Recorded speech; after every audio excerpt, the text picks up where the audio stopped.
Physics A, Mechanics. The syllabus is arranged in 5 sections, namely, Section A, Mechanics, Section B, Thermal Physics and Kinetic Theory, Section C, Waves and Optics, Section D, Electricity and Magnetism, and Section E, the Physics of the Atom. As previously stated, this video will cover only Section A of the syllabus concerning mechanics.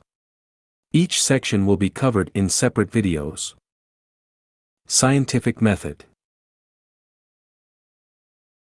1.1 The methodology employed by Galileo, particularly his use of experimentation and observation, greatly contributed to the development of physics. Galileo's approach involved conducting carefully designed experiments and making accurate measurements to gather empirical evidence. He challenged prevailing beliefs and theories through his experimental investigations, which laid the foundation for the scientific method. By studying the motion of falling bodies, Galileo introduced the concept of acceleration and established that objects of different masses fall at the same rate in the absence of air resistance. This contradicted the Aristotelian view that heavier objects fall faster. Galileo's experiments and his analysis of the data paved the way for the formulation of fundamental laws of motion by later physicists, such as Isaac Newton. 1.2 The period of a simple pendulum, which is the time taken for one complete swing back and forth, can be affected by various factors.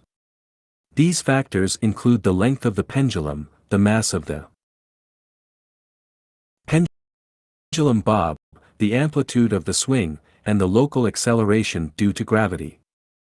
1.3 Graphs of experimental data from a simple pendulum can be used to visualize the relationship between the variables involved. Typically, the length of the pendulum is plotted on the x-axis, and the corresponding period or frequency is plotted on the y-axis. This allows for the examination of any patterns or trends in the data. 1.4 When plotting a set of values on a graph, it is often useful to draw a line of best fit to represent the overall trend in the data. The line should pass as close as possible to the majority of the data points, minimizing the deviations. This line helps to provide a visual representation of the relationship between the variables and allows for interpolation or extrapolation of values. 1.5 The gradient of a straight line graph represents the ratio of the vertical change, y-axis, to the corresponding horizontal change, x-axis, between any 2 points on the line. It indicates the rate of change of the dependent variable with respect to the independent variable. In the case of a graph of the period of a simple pendulum against its length, the gradient would represent the change in period per unit change in length. 1.6 When expressing the result of a measurement or calculation, it is important to use an appropriate number of significant figures. Significant figures indicate the precision of the measurement or the certainty of the calculation. The general rule is to express the result with the same number of significant figures as the measurement with the fewest significant figures. For example, if a length is measured to be 12.345 centimeters, the result of a calculation using this length should also be expressed to 5 significant figures. 1.7 Possible types and sources of error in any measurement include systematic errors and random errors. Systematic errors arise from flaws or limitations in the experimental setup, measurement, instruments, or experimental technique. They can lead to consistent deviations from the true value. Random errors, on the other hand, are caused by unpredictable fluctuations in the measurement process and can result in inconsistent deviations. Sources of error may include environmental factors, instrument limitations, human error, or improper calibration. 1.8 The scientific method often requires the use of various instruments to measure different quantities accurately. For example, a ruler or a vernier caliper may be used to measure lengths, a stopwatch to measure time intervals, a thermometer to measure temperature, and a balance to measure mass. The choice of instruments depends on the nature of the measurement and the required accuracy. 1.9 The suitability of instruments can be assessed based on their sensitivity, accuracy, and range. Sensitivity refers to the ability of an instrument to detect small changes in the quantity being measured. Accuracy refers to how close the measured value is to the true value. The range of an instrument refers to the span of values it can measure accurately. When selecting instruments, it is essential to consider the required precision and the range of values expected in the experiment or observation. 1.10 The formula for density is often used in various scientific disciplines, including physics. Density, ρ, is defined as the mass, m, of an object divided by its volume, v. Mathematically, it can be expressed as ρ equals m/v. The formula allows for the calculation of the density of different substances or objects, providing insight into their properties and behavior. Vectors. 2.1 Distinguishing between scalars and vectors and examples. Scalars and vectors are different types of quantities in physics. A scalar is a quantity that has only magnitude, which means it is described by a numerical value alone without any specific direction. Examples of scalars include distance, speed, temperature, mass, and time. Scalars are represented using ordinary numbers. On the other hand, a vector is a quantity that has both magnitude and direction. It requires both a numerical value, magnitude, and a specified direction to be fully described. Examples of vectors include displacement, velocity, acceleration, force, and momentum. Vectors are represented using arrows or boldface letters to indicate both magnitude and direction. For example, if we consider the quantity 5 meters per second to the right, it is a vector quantity because it has both magnitude 5 meters per second and direction to the right. 2.2 Using scale diagrams to find the resultant of two vectors. Scale diagrams, also known as vector diagrams or graphical methods, are graphical tools used to find the resultant of two or more vectors. To find the resultant using a scale diagram, you need to accurately represent the magnitude and direction of each vector to scale. Here are the steps to find the resultant of two vectors using a scale diagram. 1. Choose a suitable scale, such as 1 centimeter on the diagram representing a certain length in real life. 2. Draw the first vector using an arrow to represent its magnitude and direction. 3. Starting from the tail of the first vector, draw the second vector using an arrow to represent its magnitude and direction.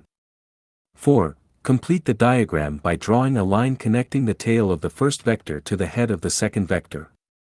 This line represents the resultant vector. 5. Measure the length of the resultant vector using the same scale as used before. This measurement corresponds to the magnitude of the resultant vector. 6. Determine the direction of the resultant vector by measuring the angle between the resultant vector and a reference direction, such as due east. 2.3 Calculating the resultant of vectors. The resultant of vectors can be calculated using mathematical methods when vectors are given in terms of their components or magnitudes and angles.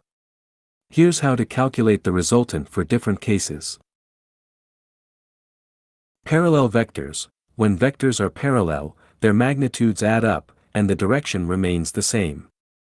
To find the resultant of parallel vectors, simply add their magnitudes. Antiparallel vectors. Antiparallel vectors have the same magnitudes but opposite directions. To find the resultant of antiparallel vectors, subtract the magnitude of one vector from the magnitude of the other. The resultant vector will have the magnitude of the difference between the magnitudes, and its direction will be in the same line as the original vectors.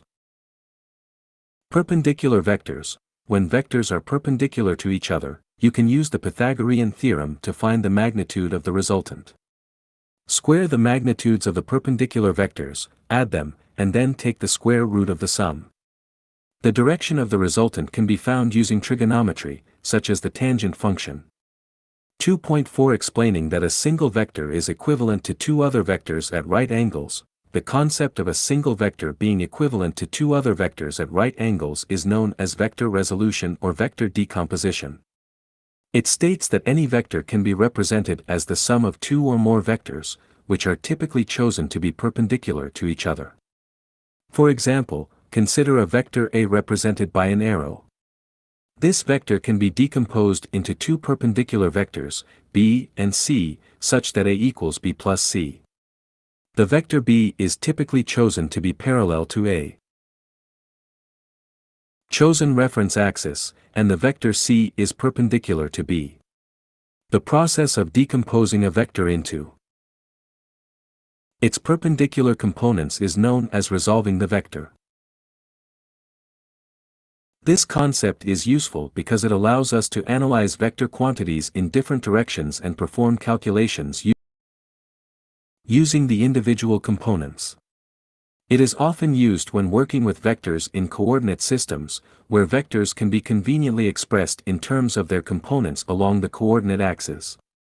Remember that the magnitude of the original vector A is equal to the vector sum of the magnitudes of vectors B and C. The direction of vector B is the same as the original vector A, while the direction of vector C is perpendicular to vector B and the original vector A. Statics. 3.1 Explain the effects of forces. Forces can have various effects on objects. When a force is applied to an object, it can cause the object to change its shape, size, start moving, stop moving, accelerate, decelerate, or experience a turning effect. Forces can also result in the deformation or displacement of an object. The specific effects depend on the magnitude, direction, and application point of the force. 3.2 Identify types of forces. There are different types of forces that objects can experience. Some common types of forces include contact forces. These forces arise from physical contact between objects, such as pushing, pulling, friction, normal force, tension, and compression. Non-contact forces. These forces act at a distance without direct physical contact, such as gravitational force, electromagnetic force, magnetic force, and electrostatic force. Applied forces. Forces that are externally applied to an object. Normal force. The force exerted by a surface to support the weight of an object resting on it. Tension force. The force exerted by a string, rope, or cable when it is pulled taut. Frictional force. The force that opposes the relative motion or tendency of motion between two surfaces in contact. Gravitational force. The force of attraction between two objects due to their masses. Spring force. The force exerted by a stretched or compressed spring. These are just a few examples, and there can be other specific types of forces as well. 3.3 Determine the weight of objects. The weight of an object is the force exerted on it due to gravity. It can be determined using the equation, weight, W, equals mass, m, times acceleration due to gravity, g. The weight of an object is typically measured in newtons, n. The mass of an object is usually given in kilograms, kg, and the standard acceleration due to gravity is approximately 9.8 meters per square second on Earth. By multiplying the mass of an object by the acceleration due to gravity, you can find the weight of the object. 3.4 Show how derived quantities and their related units are produced. Derived quantities are quantities that are derived from basic physical quantities. In the context of statics, derived quantities can include quantities like force, weight, pressure, torque, etc. These derived quantities are obtained by combining the fundamental quantities, such as mass, length, and time, using mathematical operations like multiplication, division, or exponentiation. The units for derived quantities are obtained by combining the units of the fundamental quantities according to the rules of dimensional analysis. For example, force is derived by multiplying mass and acceleration, and its unit is the Newton, n, which is equivalent to kg m/s superscript 2. 3.5 Recall the special names given to the units for some derived quantities. Some derived quantities have special names for their units. For example, Force, the unit for force is the Newton, N. Pressure, the unit for pressure is the Pascal, Pa. Torque, the unit for torque is the Newton meter, N, M, or joule, J. These are just a few examples, and there may be other derived quantities with their specific unit names. 3.6 Expressed derived units using the index notation. The index notation, also known as scientific notation or exponential notation, is used to express derived units in a compact form. In this notation, a number is expressed as a product of a coefficient and a power of 10. For example, the Newton, N, can be expressed as 1 times 10 to the power of 1 kg m/s superscript 2. This notation makes it easier to handle large or small numbers and perform calculations involving derived units. 3.7 Identify situations in which the application of a force will result in a turning effect. The application of a force can result in a turning effect, also known as a moment or torque, when the force is applied at a distance from a pivot or axis of rotation. In other words, when a force is not applied along the line of action of an object, it can cause the object to rotate or produce a turning effect. This happens because the force creates a rotational tendency around the pivot or axis of rotation. Examples of situations where the application of a force results in a turning effect include opening a door, using a wrench to tighten a bolt, or using a lever to lift an object. 3.8 Define the moment of a force. T. The moment of a force, also known as torque, is a measure of the turning effect of a force. It is defined as the product of the magnitude of the force and the perpendicular distance from the pivot or axis of rotation to the line of action of the force. The moment of a force is calculated using the equation, moment, T, equals force, F, times perpendicular distance, D. The unit for moment is the Newton meter, N, M, or joule, J. 3.9 Apply the principle of moments. The principle of moments states that for an object to be in equilibrium, balanced and not rotating, the sum of the clockwise moments about any point must be equal to the sum of the counterclockwise moments about the same point. This principle is based on the concept of torque or moment of forces. By applying the principle of moments, you can analyze the equilibrium of objects and solve problems involving the balance of forces and moments. 3.10 Explain the action of common tools and devices as levers. Levers are simple machines that consist of a rigid bar or beam that is capable of rotating around a fixed point called a fulcrum. The action of common tools and devices, such as seesaws, scissors, crowbars, and wrenches, can be explained using the concept of levers. Levers work based on the principle of moments. When a force is applied to one end of a lever, it can exert a greater force or produce a larger displacement at the other end, depending on the relative positions of the force, fulcrum, and load. Levers can be categorized into 3 classes based on the relative positions of the fulcrum, applied force, and load. 3.11 Determine the location of the center of gravity of a body. The center of gravity of a body is the point through which the entire weight of the body acts. It is the point at which the body can be balanced in any orientation without any rotation occurring. For a uniform and symmetrical object, the center of gravity is at the geometric center. However, for irregular or asymmetrical objects, the center of gravity may not coincide with the geometric center. The center of gravity can be determined through various methods, such as experimental measurements or mathematical calculations based on the distribution of mass. 3.12 Relate the stability of an object to the position of its center of gravity and its weight. The stability of an object is influenced by the position of its center of gravity and its weight distribution. The center of gravity should be located within the base of support of an object for it to be stable. If the center of gravity is positioned too far outside the base, the object becomes unstable and tends to topple over. Moreover, objects with a lower center of gravity and a more centralized weight distribution are generally more stable. This is why a wide and low base is preferred for stable structures or objects. 3.13 Investigate the relationship between extension and force. The relationship between extension and force is described by Hooke's law, which states that the extension or deformation of a spring or elastic object is directly proportional to the force applied to it, as long as the elastic limit of the object is not exceeded. Mathematically, Hooke's law can be expressed as F equals kx, where F is the force applied, k is the spring constant, a measure of stiffness, and x is the extension or deformation of the object. Hooke's law applies to springs and elastic materials and is commonly used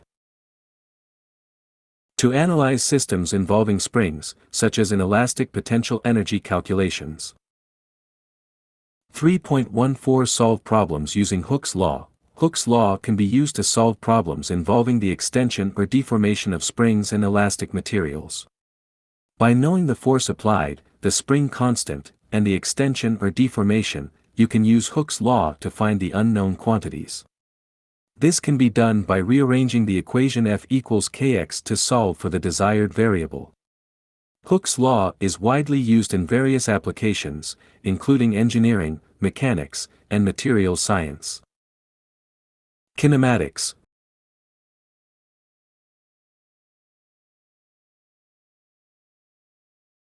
Newtons, N. The mass of an object is usually given in kilograms, kg.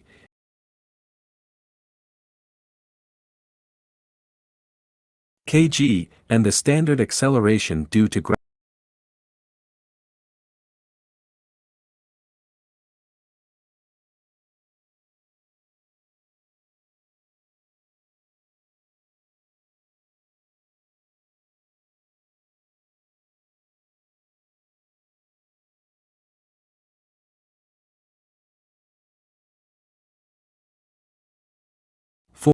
Force, F, times perpendicular displacement. Displacement is a vector quantity. Displacement.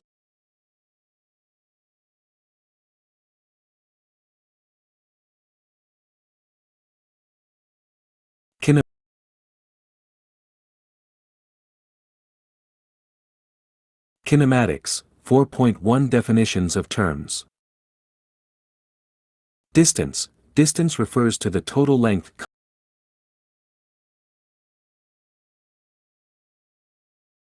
covered by an object in motion, regardless of its direction.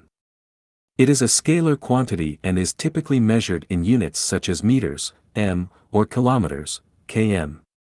Distance is always positive or zero, as it represents the magnitude of displacement without considering the direction. Displacement. Displacement is a vector quantity that represents the change in position of an object from its initial position to its final position. It takes into account both the magnitude and direction of the change. Displacement is typically measured in units such as meters, m, or kilometers, km. Unlike distance, displacement can be positive, negative, or zero, depending on the direction of motion. Speed. Speed refers to how fast an object is moving. It is a scalar quantity defined as the distance traveled per unit of time. The formula for speed is, speed equals distance/time. Speed is typically measured in units such as meters per second, m/s, or kilometers per hour, km/h. Unlike velocity, speed does not consider the direction of motion. Velocity. Velocity is a vector quantity that describes the rate of change of displacement of an object with respect to time. It includes both the magnitude and direction of motion. The formula for velocity is, velocity equals displacement/time. Velocity is typically measured in units such as meters per second, m/s, or kilometers per hour, km/h. Unlike speed, velocity considers the direction of motion. Acceleration. Acceleration represents the rate at which an object's velocity changes over time. It is a vector quantity defined as the change in velocity per unit of time. The formula for acceleration is, acceleration equals change in velocity/time. Acceleration is typically measured in units such as meters per second squared, m/s superscript 2, or kilometers per hour per second, km/h superscript 2. It can be positive, when the object speeds up, or negative, when the object slows down or changes direction. 4.2 Application of displacement time and velocity time graphs. Displacement time graphs represent the relationship between displacement and time. The slope of a displacement time graph represents the velocity of the object. A steeper slope indicates a higher velocity, and a horizontal line indicates zero velocity, object at rest. The area under the displacement time graph represents the total displacement of the object. Velocity time graphs, on the other hand, represent the relationship between velocity and time. The slope of a velocity time graph represents the acceleration of the object. The area under the velocity time graph represents the displacement of the object. By analyzing the shapes and slopes of these graphs, one can determine the motion characteristics of an object, such as constant velocity, acceleration, deceleration, or rest. 4.3 Aristotle's arguments and law of motion. V is proportional to F. Aristotle's arguments regarding motion were based on his observations and theories. He proposed that an object's velocity, v, is directly proportional to the applied force, F. In other words, Aristotle believed that the speed of an object increases with the magnitude of the force applied to it. However, Aristotle's law of motion was later disproven by Isaac Newton's laws of motion, which provided a more accurate and comprehensive understanding of motion. Newton's laws, based on empirical evidence, replaced Aristotle's theories and formed the foundation of classical mechanics. 4.4 Newton's three laws of motion.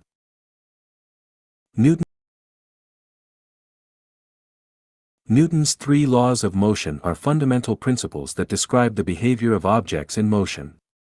They are as follows. Newton's first law of motion, law of inertia: an object at rest will remain at rest, and an object in motion will continue moving in a straight line at a constant velocity unless acted upon by an external force.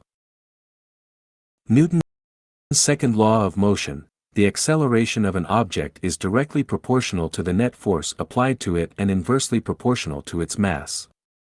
The relationship is expressed by the equation F equals ma, where F represents the net force, m represents the mass, and a represents the acceleration. Newton's third law of motion, for every action, there is an equal and opposite reaction. When one object exerts a force on a second object, the second object exerts a force of equal magnitude but in the opposite direction on the first object. These laws provide a framework for understanding the motion of objects and the forces acting upon them. They are applicable to a wide range of scenarios and form the basis of classical mechanics. 4.5 Using Newton's laws to explain dynamic systems. Newton's laws of motion can be used to explain the behavior of objects and systems. Systems under the influence of forces. By applying these laws, it is possible to analyze and predict the motion of objects, including complex systems. For example, Newton's laws can be used to calculate the forces acting on an object in equilibrium or determine the acceleration of an object subject to various forces. They can also be applied to solve problems involving friction, tension, normal forces, and other examples of forces. Newton's laws provide a powerful tool for understanding and predicting the behavior of objects in dynamic systems. 4.6 Definition of linear momentum. Linear momentum is a fundamental concept in physics that describes the quantity of motion possessed by an object. It is a vector quantity defined as the product of an object's mass, m, and its velocity, v. The formula for linear momentum is linear momentum, p, equals mass, m, times velocity, v. Linear momentum is conserved in an isolated system where no external forces act on the system. This conservation principle states that the total linear momentum before an event or interaction is equal to the total linear momentum after the event or interaction. 4.7 Law of Conservation of Linear Momentum. The law of conservation of linear momentum states that the total linear momentum of an isolated system remains constant unless acted upon by external forces. In other words, the total linear momentum before an event or interaction is equal to the total linear momentum after the event or interaction, provided no external forces are involved. This law can be observed in various situations. For example, when two objects collide and there are no external forces, the total linear momentum of the system remains constant before and after the collision. This principle has applications in fields such as mechanics, astrophysics, and engineering, and it helps in understanding and predicting the behavior of objects and systems. 4.8 Application of the Law of Conservation of Linear Momentum. The law of conservation of linear momentum has practical applications in various scenarios. Some examples include collisions. In a collision between objects, the law of conservation of linear momentum can be used to analyze the before and after states of the system. By considering the momentum of each object involved, it is possible to determine the velocities or masses involved in the collision. Rocket propulsion. The principle of conservation of linear momentum is used in rocket propulsion. As a rocket expels gases backward, according to Newton's third law, the gases exert an equal and opposite force on the rocket, propelling it forward. This is due to the conservation of linear momentum. Sports and recreation. The conservation of linear momentum is also observed in sports and recreational activities. For example, in ice skating, a skater can spin faster or slower by changing the distribution of their mass to conserve angular momentum. These are just a few examples that illustrate how the law of conservation of linear momentum can be applied in various real-world situations. Energy is a fundamental concept in physics and plays a crucial role in various scientific disciplines. It is defined as the ability to do work and can exist in different forms. Let's address each of the query points using the provided web search results. 5.1 Define energy. Energy, denoted as E, is a generalized term used to describe the capacity of a system to do work. It is a fundamental concept studied across scientific disciplines. Physicists primarily focus on kinetic energy, which is associated with the motion of objects, while biologists investigate metabolic pathways that involve energy transfer. 5.2 Identify the various forms of energy. Energy exists in multiple forms, and understanding these forms is crucial for studying its transformations.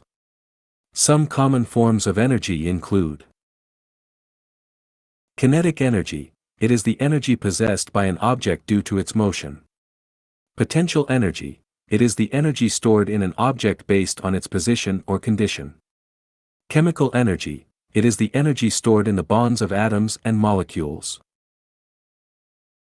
Thermal energy. It is the energy associated with the temperature of a substance. Electrical energy. It is the energy resulting from the movement of charged particles. Nuclear energy. It is the energy released during nuclear reactions. 5.3 Describe the energy transformations in a given situation. Energy transformations occur when energy changes from one form to another. These transformations are prevalent in various scenarios. For example, when a cheeseburger is consumed for lunch, the chemical energy stored in the food is converted into energy that provides the necessary fuel for daily activities. Similarly, the combustion of gasoline converts its chemical energy into kinetic energy, allowing a car to move. 5.4 Apply the relationship, work equals force x displacement. The relationship between work, W, force, F, and displacement, D, is given by the equation W equals Fx d. This equation quantifies the work done on an object and a force is applied over a certain distance. It is important to note that work and energy have the same units, joules. The work done on an object transfers energy to it or converts energy from one form to another. 5.5 Discuss the use of energy from alternative sources and its importance to the Caribbean. the use of energy from alternative sources is of great importance, not only to the Caribbean but also globally. Alternative energy sources, such as solar, wind, hydroelectric, geothermal, and bioenergy, offer sustainable alternatives to fossil fuels. They help reduce carbon emissions, mitigate climate change, and promote energy independence. In the Caribbean, these sources have the potential to decrease reliance on expensive imported fossil fuels and foster economic development through renewable energy projects. 5.6 Define potential energy. Potential energy refers to the energy possessed by an object due to its position or condition. It is the stored energy that can be converted into other forms of energy to do work. The most common types of potential energy are gravitational potential energy and elastic potential energy. Gravitational potential. Energy arises from an object's height relative to a reference point, while elastic potential energy is associated with objects that can be stretched or compressed. 5.7 Calculate the change in gravitational potential energy. The change in gravitational potential energy, delta PE, can be calculated using the equation delta PE equals mgh, where m represents the mass of the object, g is the acceleration due to gravity, approximately 9.8 meters per square second, and h is the change in height. This equation quantifies the amount of potential energy gained or lost when an object moves vertically in a gravitational field. 5.8 Define kinetic energy. Kinetic energy refers to the energy possessed by an object due to its motion. It depends on both the mass, m, and the velocity, v, of the object.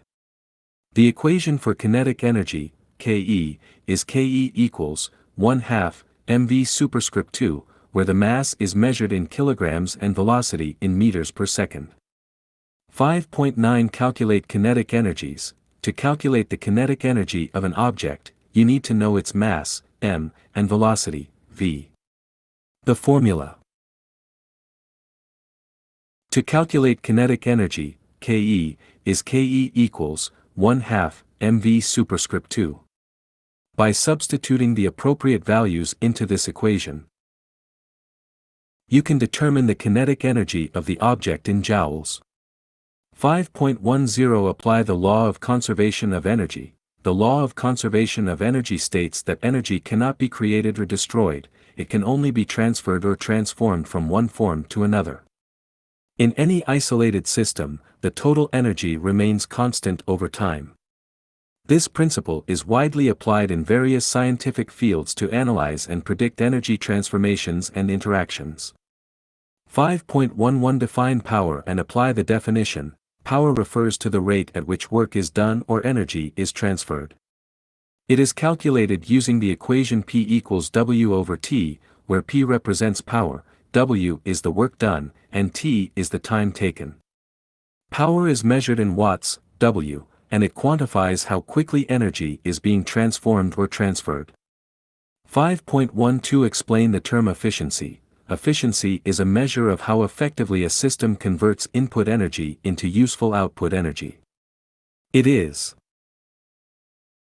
expressed as a percentage and is calculated using the formula efficiency equals useful energy output / total energy input, x 100%. In practical terms, efficiency indicates how much input energy is wasted as non-useful forms, and a higher efficiency implies a more effective use of energy. 5.13 Calculate efficiency. To calculate efficiency, you need to determine the ratio of useful energy output to the total energy input, and then multiply it by 100% to express it as a percentage. The formula for efficiency is efficiency equals useful energy output / total energy input, x 100%. By substituting the appropriate values, you can calculate the efficiency of a system or process. Hydrostatics. Pressure and its definition. In the context of hydrostatics, pressure refers to the force exerted by a fluid at a specific point. It is defined as the amount of force per unit area acting perpendicular to the surface. The pressure at any given point in a fluid is determined by the weight of the fluid above it and is affected by the depth and density of the fluid. When a downward force, such as gravity, is applied to a fluid, the weight of the fluid increases, leading to an increase in hydrostatic pressure. The pressure exerted by a fluid is uniform in all directions when the fluid is in equilibrium. Relating pressure to depth and density, the pressure at a specific point in a fluid is related to its depth and density. The hydrostatic pressure increases with depth due to the increasing weight of the fluid column above. The deeper the point, the greater the hydrostatic pressure experienced at that location. The relationship between hydrostatic pressure, depth, and density can be described using the hydrostatic pressure formula. P equals ρgh here. P represents the pressure exerted by the fluid, ρ is the density of the fluid, g is the acceleration due to gravity, and h is the depth of the fluid column. This formula shows that the pressure is directly proportional to the density of the fluid, the acceleration due to gravity, and the depth of the fluid column. Thus, an increase in any of these factors will result in a corresponding increase in pressure. Archimedes' principle in floating/sinking bodies. Archimedes' principle is applicable to hydrostatics and provides insight into whether a body will float or sink in a given fluid. According to this principle, a body immersed in a fluid experiences an upward buoyant force equal to the weight of the fluid displaced by the body. If the buoyant force is greater than or equal to the weight of the body will float. Conversely, if the buoyant force is less than the weight of the body will sink. To predict whether a body will float or sink, you can compare the weight of the body to the buoyant force exerted on it. If the weight of the body is less than or equal to the buoyant force, the body will float. On the other hand, if the weight of the body is greater than the buoyant force, the body will sink. This principle helps explain various phenomena, such as why objects made of materials with lower densities than the surrounding fluid tend to float, while objects with higher densities tend to sink. To summarize, hydrostatics involves understanding pressure in a fluid and its relationship to depth and density. The pressure at a point in a fluid increases with depth and is influenced by the density of the fluid. Archimedes' principle can be used to determine whether a body will float or sink in a given fluid based on the comparison between the body's weight and the buoyant force exerted on it.